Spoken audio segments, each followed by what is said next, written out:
Now we shall take up the Lewis structures, and we shall find out how these Lewis structures can be drawn.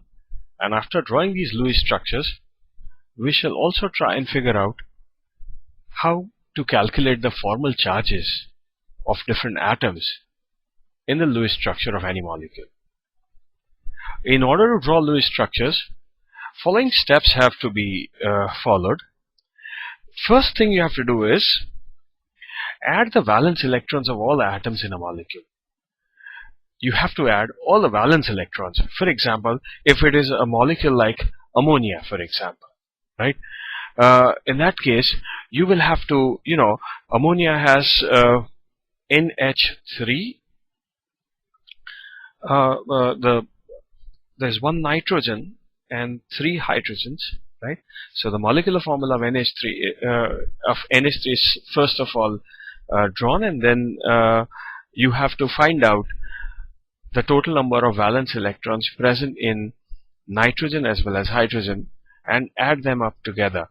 For example, here there would be 5 valence electrons present in nitrogen, so 5 electrons plus there would be 3 electrons present in hydrogen, 3 hydrogen atoms, so plus 3 electrons, making a total of 8 electrons, right? Also, if the molecule you have selected, if it is a molecular ion, in short, if it has a positive or a negative charge on it, then from this total number of valence electrons that you have counted, if it is a cation, deduct electrons equal to the positive charge, and if it is an anion, add electrons equal to the negative charge into this total of valence electrons. And based on that, you will receive the total number of electrons that you have to use for completing the octets and drawing the Lewis structure.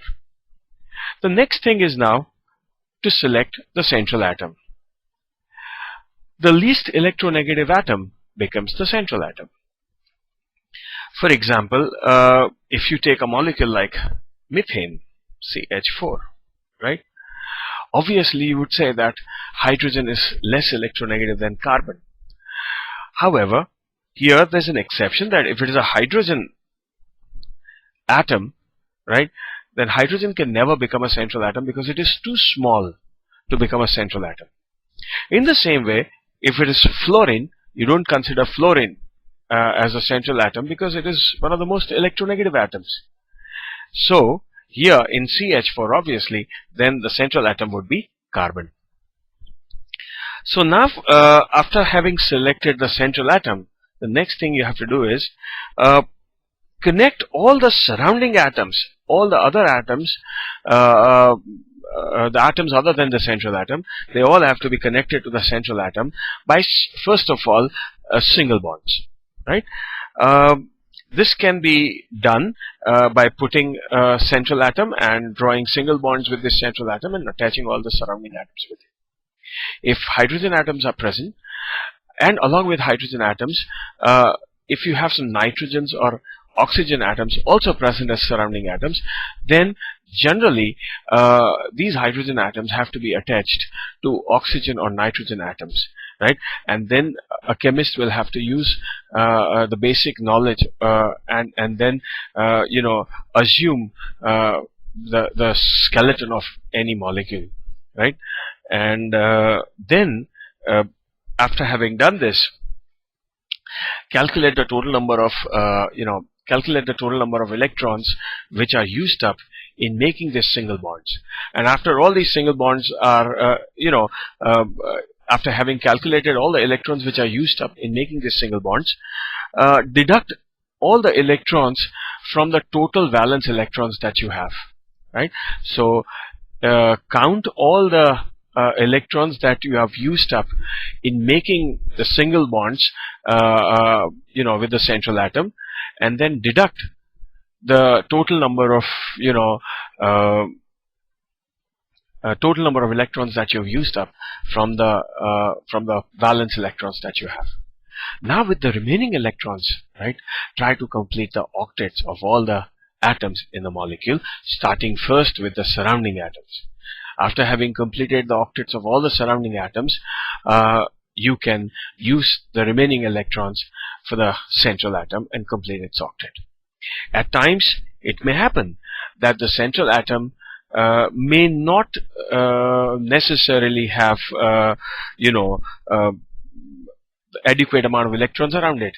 Probably the total number of valence electrons that we have in a molecule are not enough to complete the octet of the central atom, and therefore from any one of the surrounding atoms, a lone pair of electrons will have to be used for making multiple bonds with central atom for completing the octets of central atom. This we shall understand by taking some good examples, right? For example, we begin with a simple molecule like ozone. Let us use the rules and draw the Lewis structure of ozone, right? Ozone has a molecular formula O3. There are 3 oxygen atoms, so total valence electrons will be equal to 6 into 3, which is equal to 18 electrons. Now, to decide the central atom, obviously it is very simple. Any one oxygen becomes the central atom. The remaining oxygens, they would be the surrounding atoms. So, as per the rule number 2, we take central oxygen and then connect the remaining 2 oxygens with the central oxygen. We have used two covalent bonds, in all about 4 electrons. So from the total of 18 electrons, we've already used the 4 electrons. So now we are left with how many electrons? 14 electrons. Now using these 14 electrons, we will have to complete the octets of first of all the surrounding atoms and then the central atom. We begin with one of these oxygens here. This oxygen, in order to complete its octet, would need 6 more electrons. Why? Because there are already 2 electrons here present on oxygen. So we have 1, 2, 3, 4, 5, 6. The octet of this oxygen is completed. Similarly, 1, 2, 3, 4, 5, 6. Octet of this oxygen is also completed. And now we have, 2 electrons left from the 18 that we had. These 2 electrons then will have to be used for completing the octet of the central oxygen. But you know that this oxygen has 2, 4, and 6 electrons around it.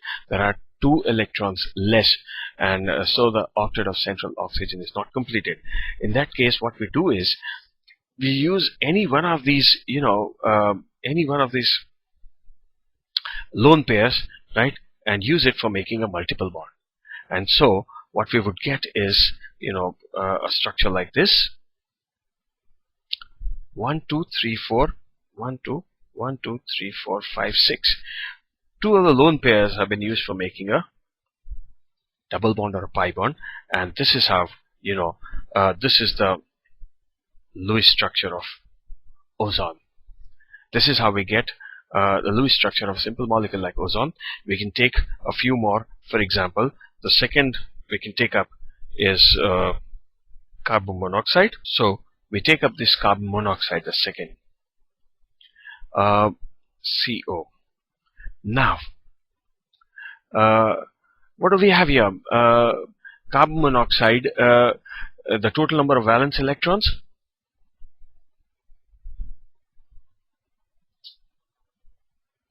would be 4 from carbon and 6 from oxygen, a total of 10 electrons. Central atom carbon, because there are only 2 atoms here, one has to be central, the other has to be the surrounding atom. Carbon is less electronegative than oxygen, becomes the central atom, and with this carbon you have 1 oxygen, right? You have used up 2 electrons here for making this single bond, so now you are left with 8 electrons. For these 8 electrons, we start completing the octet of the surrounding atom, that is oxygen. Oxygen needs 6 electrons to complete its octet. We've done this, and the octet of oxygen is completed. We are left with now 2 electrons. These 2 electrons have to be placed on carbon. Now we have a total of 10 electrons all used up, but still the octet of carbon is not completed. It would need 4 more electrons to complete its octet, and for this what we do is we use 2 two of the lone pairs of oxygen for making this pi bonds and or multiple bonds.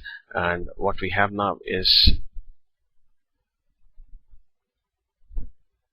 this is the Lewis structure of carbon monoxide. You can also have carbon dioxide, the Lewis structure of carbon dioxide. Total valence electrons,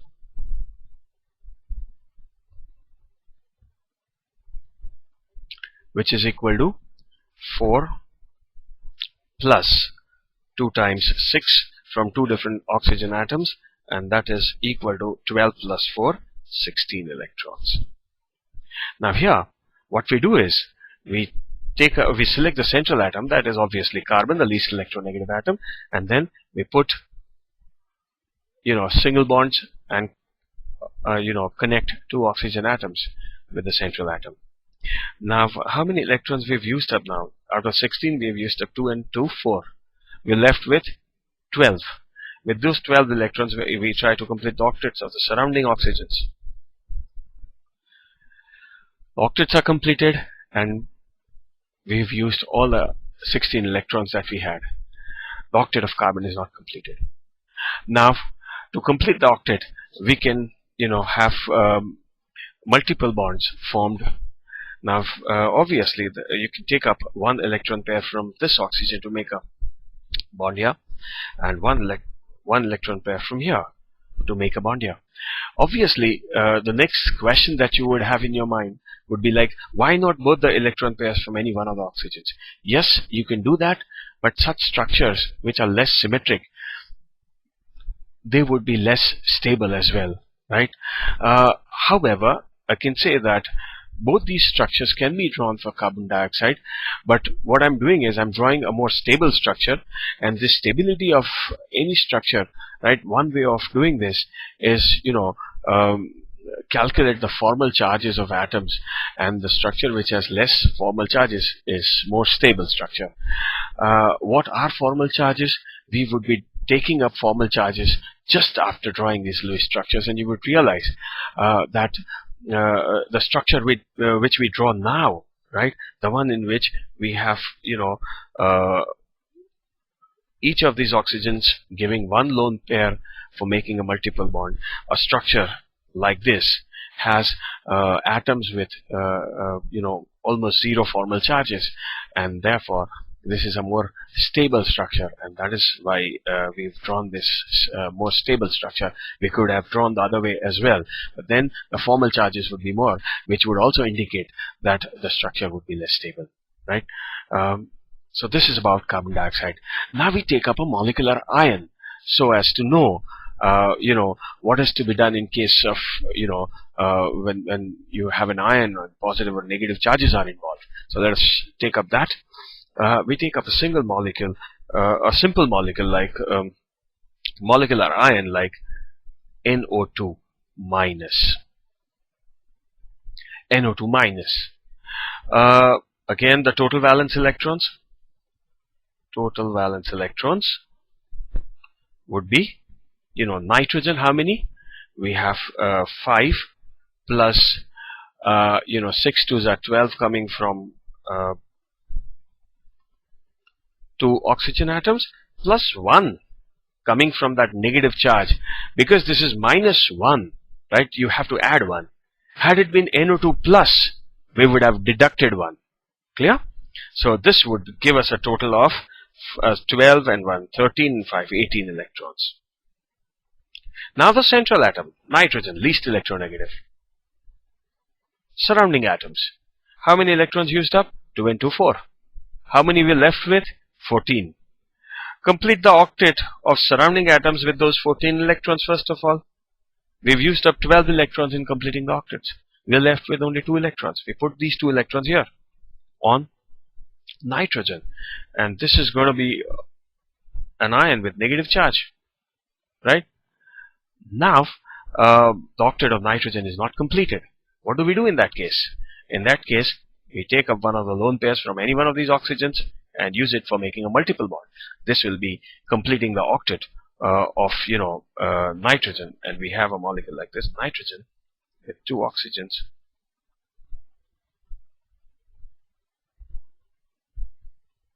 And this is how, the Lewis structure of NO2 minus can be drawn. Clear? So this is about the Lewis structures and how do we draw them. You can try drawing the Lewis structures of many of the molecules that I can give you, right, for practice. H2SO4, HNO3, SO4 2 minus, SO3 2 minus, CO3 2 minus, right? You can also have NO2 plus, NO3 minus.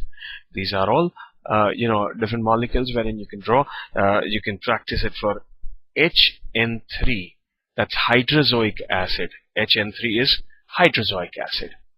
So you can practice drawing Lewis structures of all of these, and if you have you have to use these rules, simple rules, and later on I would be giving you the answers as well, right? So don't worry, we would discuss the answers as well, but for now you have to draw them on your own. Clear? Now the next topic that we take up is giving the formal charges, right? So formal charges. Now what are these formal charges, first of all, right? Let us draw the Lewis structure of ozone once again. We've already drawn this, right? So ozone would be oxygen, oxygen, oxygen, and then you have a double bond here, 1 2 3 4, 1 2 here, and 1 2 3 4 5 6, right?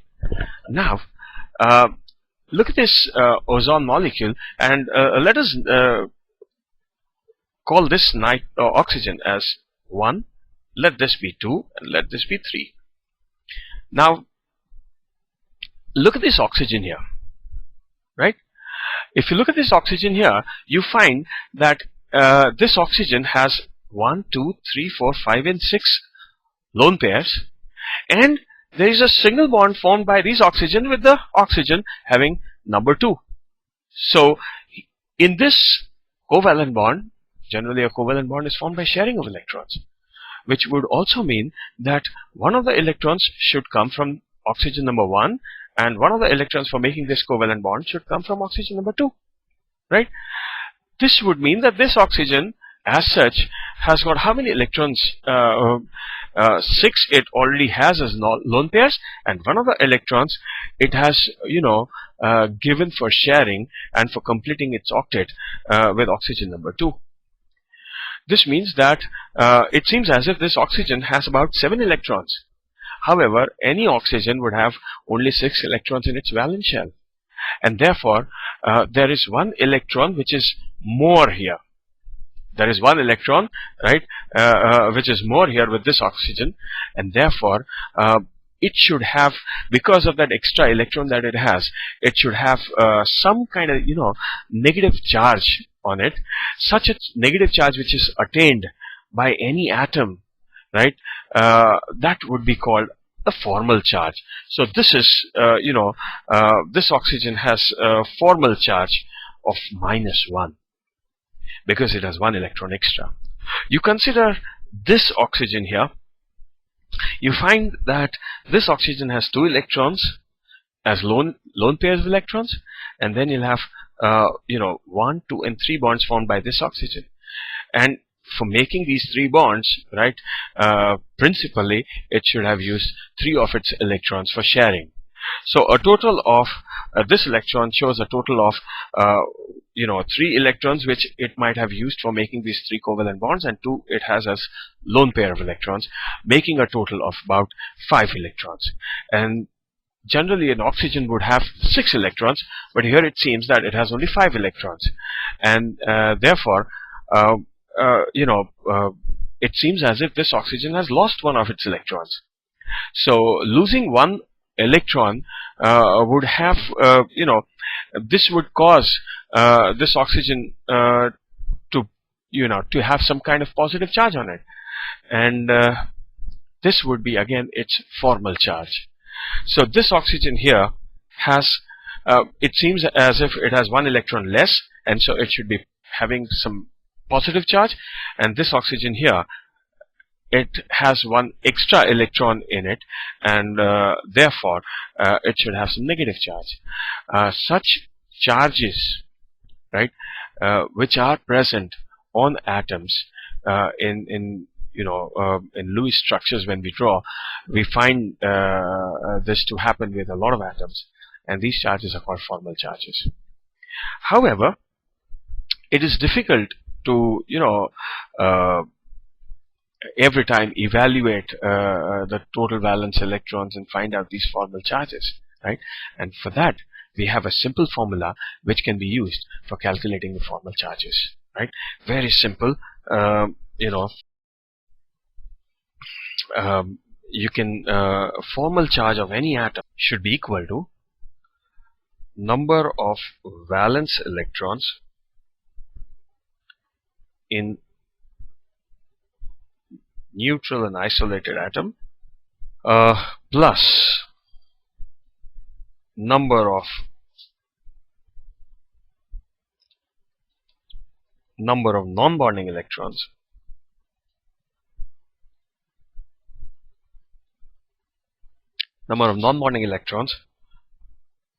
the atom has in Lewis structure. This needs to be number of valence electrons minus, right, and minus half of the number of bonding electrons the atom has in Lewis structure.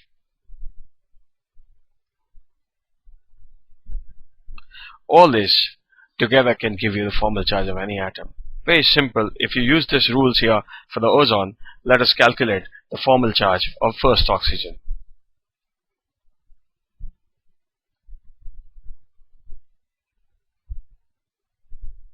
O1.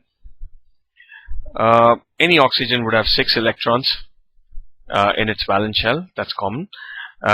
Minus the total number of lone pairs or non-bonding electrons it has.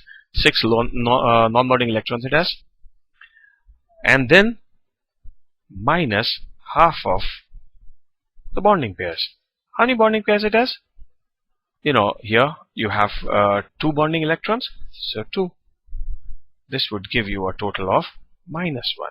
So this oxygen here is minus 1. What about this oxygen? O2. Right? It will be 6 minus 2, the lone pairs, minus half of 1, 2, and 3. So that's 6. This will be equal to plus 1. So this oxygen here is plus 1. And if you talk about O3, it will be 6 minus 4 minus 4 non-bonding electrons and minus half of bonding electrons, 2 and 2, 4. This would be a total of 0. So this will have a 0 charge. So this is how we calculate the formal charges. You can try this out for any Lewis structure that you draw, and the same formula you'll have to use. So while drawing after you draw the Lewis structures of all the molecules or molecular ions that I've given, right, you can also try and calculate the the formal charges of central atoms generally, right? That would be very useful.